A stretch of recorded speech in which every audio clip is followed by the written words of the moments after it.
teachers of Reddit, what are your stories of, oh god, this child is a sociopath? Not a teacher, but my sister and I both went to school with this guy. He was 3 years younger than her, and 3 years older than me, so he was a freshman when my sister was a senior, and a senior when I was a freshman. Everyone always thought he was strange, but he was mostly quiet, but would whisper things to people. He used to whisper things to my sister, but nobody believed her. This was his first year in the high school, since he was a freshman. He would mostly whisper comments about her body, or about her friends. She ignored it for the most part. I didn't know anything about it, until I told her about my situation with him. One thing that I will never forget about him, was that he wore the same clothes every day. Nobody ever saw him in any other clothes than the baby blue hoodie and khaki cargo pants with black shoes. I really have no idea what kind of home life he had, but I'm sure it wasn't good. I rode the bus with him, but not until I went to high school. I sat in the seat behind him, and he would look back at me through the crack between the window and the seat and whisper sexual things to me. I'm pretty sure there were a few times that he was masturbating, but I never looked over the seat to confirm. There were a few times that he tried to grope me, but I just tried to ignore it the first couple of times. The day after the last time he tried, he was looking back at me and kept saying, "I know you want this, I know you want me, I know you want this dick, etc." I finally said, "No, I do not want you, please leave me alone." When I was getting off the bus that day, I told the bus driver, this was in the morning, everything. I guess she reported it to the administration, and they suspended him permanently from riding the bus, effective the next day, so he wasn't stranded without a ride. We lived 25 minutes from the high school, in the middle of nowhere. So on the way home from school, as soon as he walked back to his seat, he walked up to me, told me he didn't even want to fuck me, spit on me, then said, "Fuck you, bitch." I immediately walked up to the front of the bus and told her what happened and got off of the bus and had my mother come get me. This got him suspended from school for a week, but I was never even questioned about it or anything by the principal or any other administration, which I thought was weird. I did have study hall with him as well, and I noticed he had been moved to a different study hall. I would run into him in the hallways at times, but very seldom. I didn't hear anything about him for quite a long time after that, as this was near the end of the school year, and he had graduated. Fast forward 5 years, when I was away at college, my mom's friend's daughter also went there, senior when I was a freshman, and I guess he had been stalking her for years. He moved from our hometown to the town she went to college in, where I had just moved. She had filed restraining orders and orders of protection against him, but he would just violate them and serve the time. It didn't bother him. I was terrified that he would find out I lived there and make me his next victim, since she was graduating soon. Luckily he never did, and I hadn't heard anything about him until recently. A friend of mine is now the guidance counselor at my old high school. He was reading up on some old files regarding students that are flagged if they ever come back to the school. He was one of them, and the reasons give me chills. He had apparently told one of the teachers/coaches that he loved him, so that he would let him know before he bombed the school, so that he could make sure he wasn't there when it happened.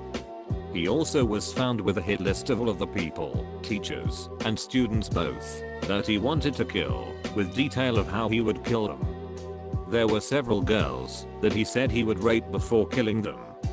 I'm sure you can guess where I'm going with this. Yep, I was on his list.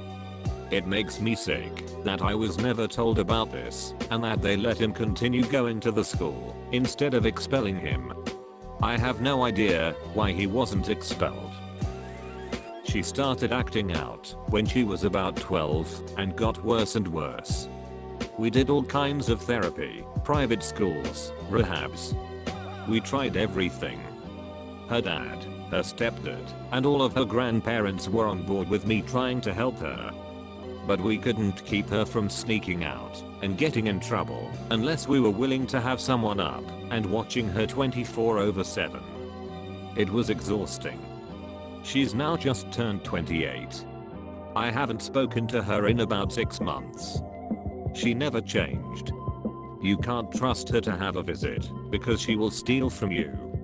I think when I realized that she was never going to change was when I bought her a plane ticket to help me move into my new place shortly after the death of her stepfather, and she couldn't be bothered to stop partying long enough to get on a plane.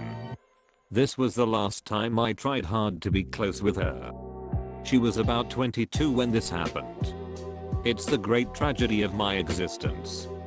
She's my only biological child, and when people ask me if I have kids, I lie and say no, because thinking of her makes me want to die of shame. Had a child who enjoyed stalking and terrorizing younger children at daycare. You could see he got a wicked kick out of it, and we were basically powerless aside from taking children away from him. He was beyond awful. A colleague looked after a child who was so jealous of his younger brother that he was slowly poisoning him by adding household cleaners to the milk. Then parents tried to get him to have milk one day and he refused and admitted there was cleaner in it at 4 years of age. Seriously, God help us, because some people are just no right from the very beginning, and I don't believe will ever come right. Story from a friend. As the new teacher, he got stuck doing after school detention a lot his first year as a high school teacher. He didn't mind because he always stays late anyway with paperwork. Now at some point he had only one student for detention, and he says she is the worst human being he's ever met. She told him that he will start marking her as having attended the detention and all future detentions, or she's going to say that he assaulted her. Luckily for him, there's both cameras and microphones in the classrooms. So that never happened, and he did report it to the principal. She was later expelled for bringing a knife to school and cutting another girl's ponytail off in the bathroom. Not me, but my mum is a teacher. She has plenty of these stories, but the one thing that sticks out to me is the one time she reprimanded her 8-year-old girl for being aggressive to the other children. Nothing too serious, just name, please let go of other child, you're hurting him, and he doesn't like it. The girl turned to my mum, looked her up and down, and said, I'm going to make sure you lose your job. You'll never teach again. My mum said that the threat didn't scare her because my mum had done nothing wrong, but the way the child said it shook her to her core. I was providing in-class support for a 6-year-old student who had very concerning behavior. Let's call her Jamie. I was lucky in that Jamie liked me. This did not stop her from kicking, scratching, and biting me whenever I would attempt to stop her. Jamie's teacher and I were working together to collect data for the school's diagnostician, but one thing we could never even begin to understand is what was triggering her negative behaviors. When she wanted to be, she was a very sweet kid. I knew that she could make good grades if she cooperated and worked on her assignments. But randomly throughout the day she would go on a literal rampage in the classroom, throwing things, flipping tables, attacking students, shouting and cursing. Once she even darted out of the classroom, out the side door of the school, and towards the main road. She would play with her friends at recess, and then an hour later I'd have to pull her off of those same kids while she swung her legs and fists at them. I remember one day I had taken her out of the classroom until she calmed down. I said, Jamie, I just want to help you. I want you to feel better so you can go play with your friends. I'm not mad at you, I just want to help. What would make you feel better? And she stared at me with a blank expression.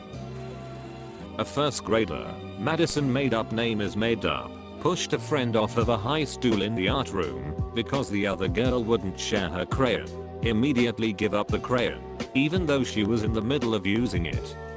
The friend wasn't badly hurt, but said she didn't want to sit with Madison anymore, so I said okay and moved her.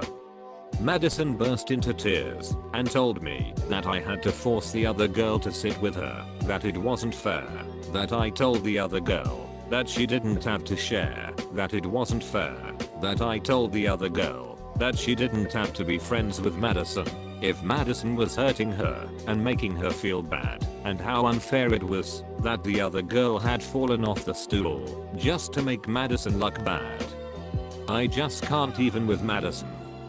Literally nothing is ever her fault. If she steals something, it's the other student's fault for giving it to her then lying about doing so. I've seen kids actually doubt themselves about whether they've given Madison their things, even though I watched her steal it. This girl is 6 and has gaslighting down to a science.